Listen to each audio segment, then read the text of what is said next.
So we've talked this week about the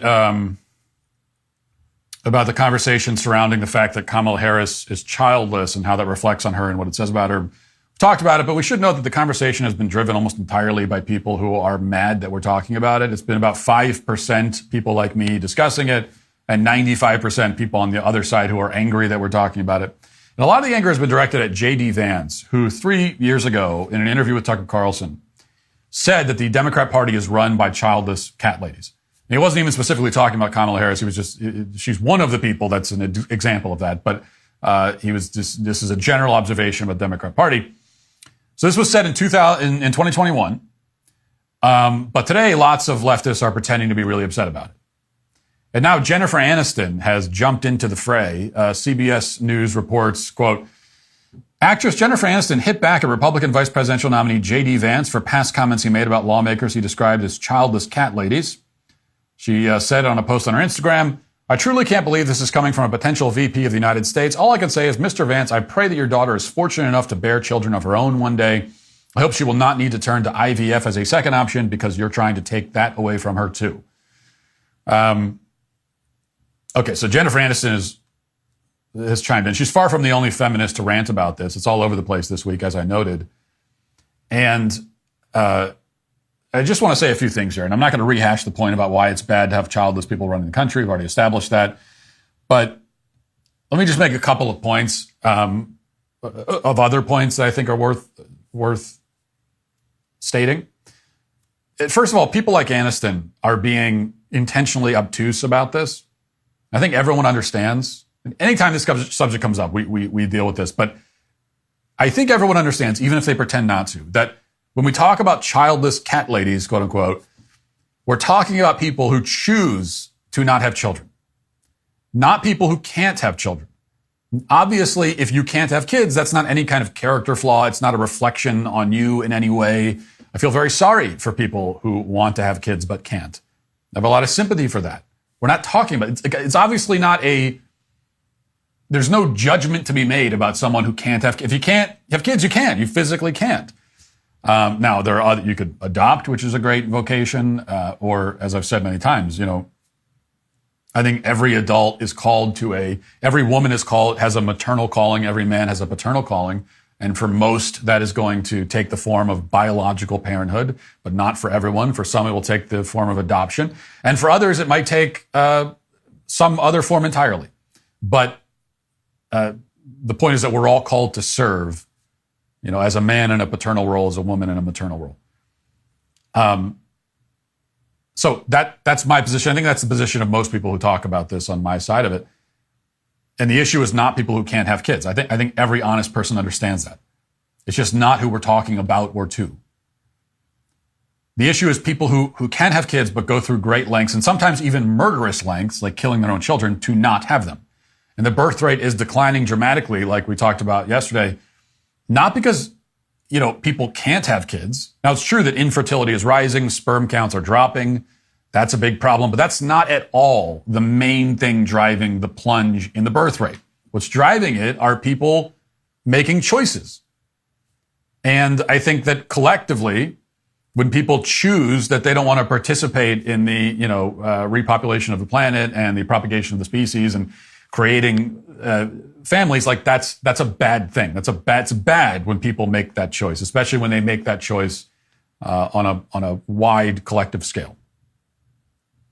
So that's the first thing. So it just really annoys me in general. You get so used to this, but people who intentionally miss the point, people who get hung up on like specific exceptions that, well, you're making this general point, but I'm an exception because of this. Okay, well, if you're an exception, you're an exception.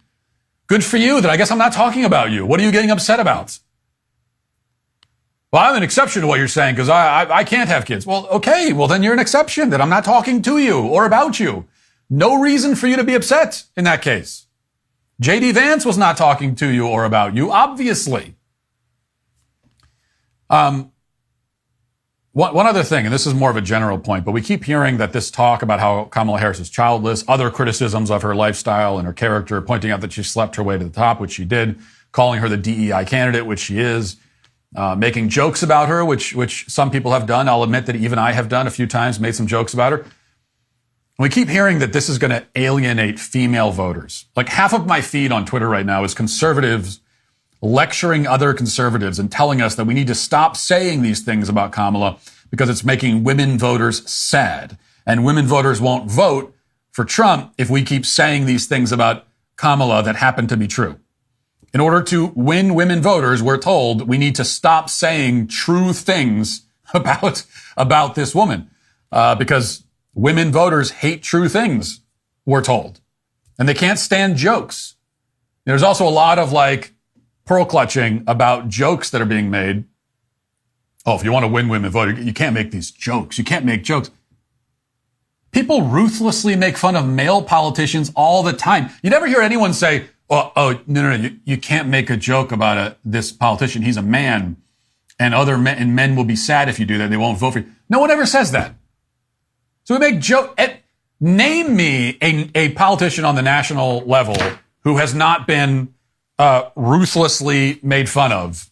Name me a male politician on the national stage who has not been ruthlessly mocked, mostly by people on the other side of the aisle from him. Can you name me one? I mean, Donald Trump is not going to be an example that helps you, will he? So then Kamala Harris comes along and we make jokes about her and suddenly, oh no, you don't make jokes. You can't do that. So what, we have to treat her like she's special? We have to treat her as a special case? Is that what you're saying? Female politicians, we have to give them special treatment? Oh, don't say that. No, don't treat her like other politicians. This is the claim. The claim is that there are female voters out there, lots of them, supposedly, who would vote for Trump, but now they won't because they're mad about mean tweets sent by, not even by him, but by his supporters, even though most of those mean tweets are actually completely accurate. Now, if you're saying this about female voters, you are the one infantilizing them. You are treating women like they are stupid, overly emotional children. Because frankly, you would have to be a stupid, overly emotional child to actually vote against a candidate who you otherwise would vote for because you're mad about tweets and jokes from other people on Twitter. Like, to make a decision, to make a voting decision that way is insane. It's not just stupid, it's crazy. Okay? It's like suicidal politically.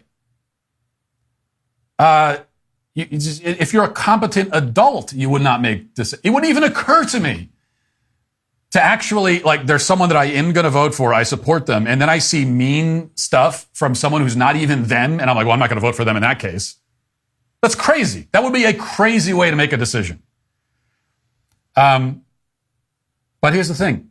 I don't have that low of an opinion of women. And I'm not going to treat people like I am not going to infantilize people that way. I just won't do it. I won't. I don't think we need to walk around on eggshells and completely change the way we talk about politics and have always talked about politics for thousands of years just to suit women voters. I don't believe that. I don't know any women like that. I don't know, none of the women in my life would ever make a decision at the ballot box based on, they would never go through that thought process. They would never say, oh, I really support this person. I support their policies. But I don't know, some of the people that support them are kind of mean. I'm not going to vote. I've never known a woman who would make a decision that way.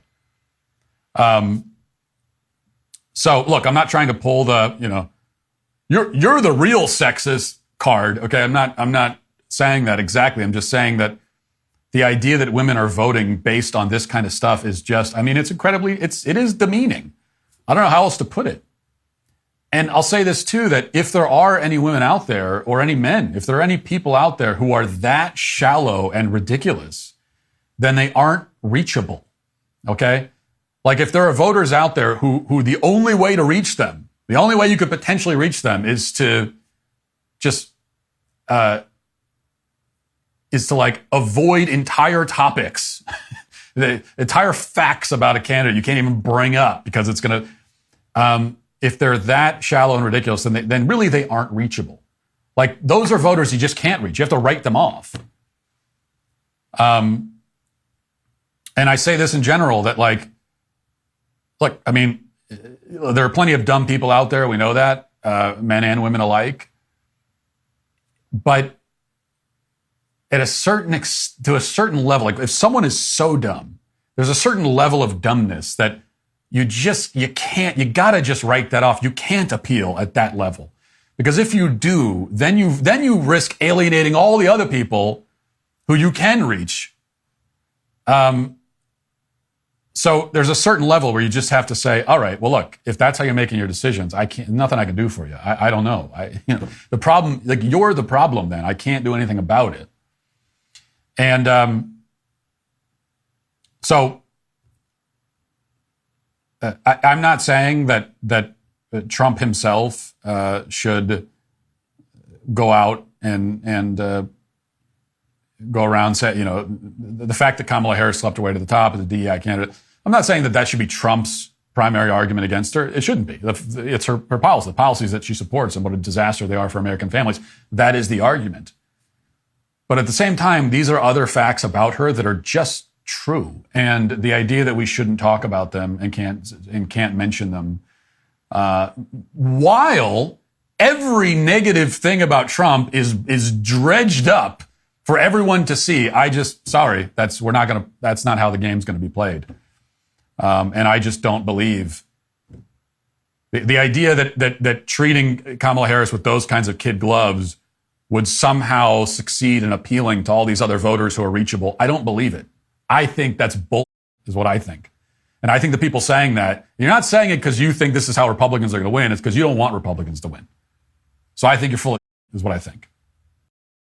If you'd like to see what else I have to say, you can access my full show by going to dailywire.com or by going to the Matt Walsh Show Twitter page. Hope to see you there. Godspeed.